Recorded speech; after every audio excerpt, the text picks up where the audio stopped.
America अपनी dark eagle hypersonic missile को middle east में ला सकता है। दरअसल सेंटकॉम ने अमेरिकी प्रशासन से रिक्वेस्ट की है कि अपनी डार्क ईगल हाइपरसोनिक मिसाइल को मिडिल ईस्ट में तैनात करें, क्योंकि ईरान ने अपने जो मिसाइल लॉन्चर हैं वो हमारी रेंज से काफी दूर तैनात कर दिए हैं। हमारी मिसाइलें ईरान के मिसाइल लॉन्चर तक नहीं पहुंच पा रही हैं। उनको खत्म करने के लिए ईरान के अंदर डीपली इंपैक्ट डालने के लिए डार्क ईगल हाइपरसोनिक मिसाइल को मिडिल ईस्ट में तैनात करना चाहिए।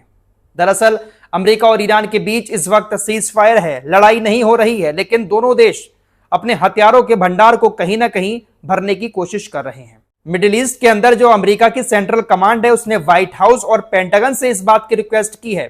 सेंटकॉम के पास इस वक्त जो मार करने वाली मिसाइलें हैं उसकी रेंज इतनी नहीं है कि वो ईरान के मिसाइल लॉन्चर तक पहुंच पाएं। सेंटकॉम ने कहा है कि तकरीबन 300 मील दूर ईरान ने अपने मिसाइल लॉन्चरों को तैनात कर दिया है। अभी तक हमारी मिसाइलें ईरान के मिसाइल लॉन्चर तक पहुंचकर उनको तबाह कर रही थी, लेकिन अब ईरान ने अपने मिसाइल लॉन्चरों को हमारी मिसाइलों की रेंज से काफी दूर पहुंचा दिया है। इसलिए अब हमें अपनी डार्क ईगल हाइपरसोनिक मिसाइल को मिडिल ईस्ट में लाना चाहिए। मिडिल ईस्ट में मौजूद अमेरिकी सेंट्रल कमांड ने यह रिक्वेस्ट व्हाइट हाउस और पेंटागन से की है। अब देखते हैं कि व्हाइट हाउस और पेंटागन सेंटकॉम की इस रिक्वेस्ट को एक्सेप्ट करते हुए अपनी हाइपरसोनिक मिसाइल को, जिसका नाम डार्क ईगल है, मिडिल ईस्ट में भेजते हैं या फिर सेंटकॉम की रिक्वेस्ट को रिजेक्ट कर देते हैं। वैसे इस वक्त जो हालात हैं उसको देखते हुए हो सकता है कि Donald Trump dark eagle hypersonic missile को मिडिल ईस्ट में तैनात कर दें, क्योंकि सेंटकॉम का ऐसा मानना है कि हमारी इस मिसाइल की रेंज तकरीबन 2000 से ज्यादा किलोमीटर की है।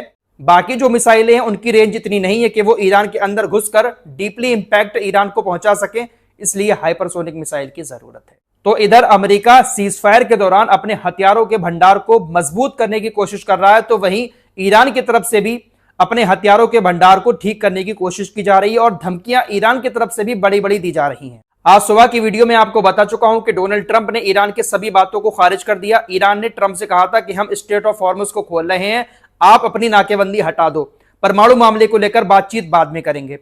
ट्रंप की तरफ से इन तमाम बातों को खारिज कर दिया गया। अब इस पर ईरान की तरफ से पलटवार किया गया है। ईरानी नौसेना के commander rear admiral Shahram Irani ने सरकारी मीडिया से बातचीत में कहा, इस्लामिक रिपब्लिक बहुत जल्द दुश्मनों को ताकत का सामना ऐसे हथियार से कराएगा जिससे वे खुद डरते हैं। उन्होंने कहा, यह हथियार उनके बेहद करीब है, उम्मीद है उन्हें दिल का दौरा नहीं पड़ेगा। इस तरह की बड़ी धमकी ईरानी नौसेना के कमांडर की तरफ से ट्रंप को दी गई है। फिलहाल ये दोनों देश अपने अपने हथियारों के भंडार को लगातार मजबूत कर रहे हैं और हो सकता है कि बात नहीं बनी तो किसी न किसी दिन फिर से मिडिल ईस्ट में लड़ाई शुरू हो जाए। एक तरफ ट्रंप अपने अधिकारियों की बातों में आकर बड़ी बड़ी बातें पोस्ट करना शुरू कर देते हैं, वहीं दूसरी तरफ ईरान भी कम नहीं है। ईरान पलटकर जवाब अमेरिका को उसी अंदाज में दे रहा है जिस अंदाज में डोनाल्ड ट्रंप ईरान को धमका रहे हैं। आपको 2 दिन पहले बताया था कि डोनाल्ड ट्रंप ने ईरान को 3 दिन का टाइम दिया था कि 3 दिन का टाइम आपके पास है, समझौता कर लो वरना आपके तेल के कुओं में अंदरूनी विस्फोट होगा। 3 दिन का वक्त बीत चुका है, अभी तक ईरान के किसी भी तेल के कुएं पर कोई विस्फोट नहीं हुआ है। इसी बात की मजाक उड़ाते हुए पार्लियामेंट स्पीकर गलीवफ ने ट्रंप को जवाब दिया। गलीवफ कहते हैं कि 3 दिन बीत गए, कोई कुआं नहीं फटा, हम इसे बढ़ाकर 30 दिन कर सकते हैं और यहां कुएं का लाइव प्रसारण कर सकते हैं।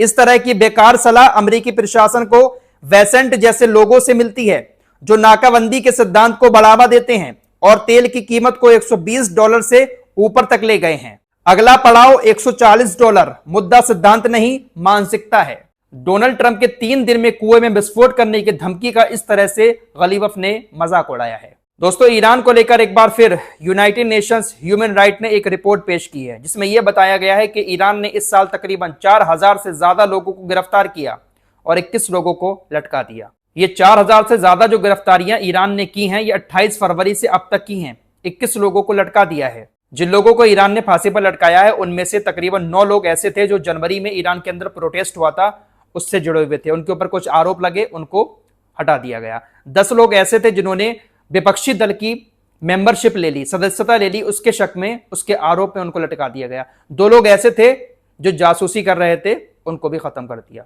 यूनाइटेड नेशंस ह्यूमन राइट ने ईरान के खिलाफ बहुत बड़ी बड़ी बातें लिखी हैं कि बहुत सारे केस तो ऐसे थे जो कुछ ही घंटे में सुनवाई हुई और सजा दे दी गई।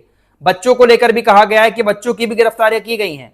बहुत सारी बातें यूनाइटेड नेशंस ह्यूमन राइट की रिपोर्ट में सामने आई हैं। ईरान के ऊपर इस तरीके के आरोप लगाए गए हैं कि ईरान अपने देश के अंदर इस जंग के दौरान अपने लोगों की आवाजें दबाने की कोशिश कर रहा है।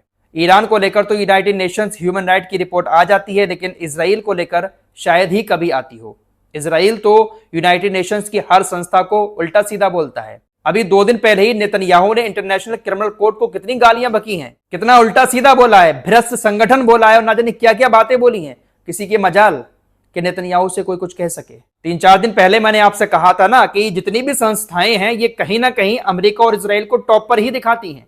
जो अमेरिका और इजराइल से आगे निकलने की कोशिश कर रहा होगा या इनके खिलाफ आवाज उठा रहा होगा, उसके खिलाफ ये संस्थाएं लगातार रिपोर्ट जारी करती रहती हैं। दोस्तों, स्ट्रेट ऑफ हॉर्मुज के बंद होने से अमेरिका की नाकेबंदी की वजह से ना सिर्फ तेल की कीमतें ऊपर जा रही हैं, तेल की दिक्कत हो रही है, बल्कि एक और कीमती चीज है जिसका इस्तेमाल किसान बहुत ज्यादा करते हैं, सल्फर।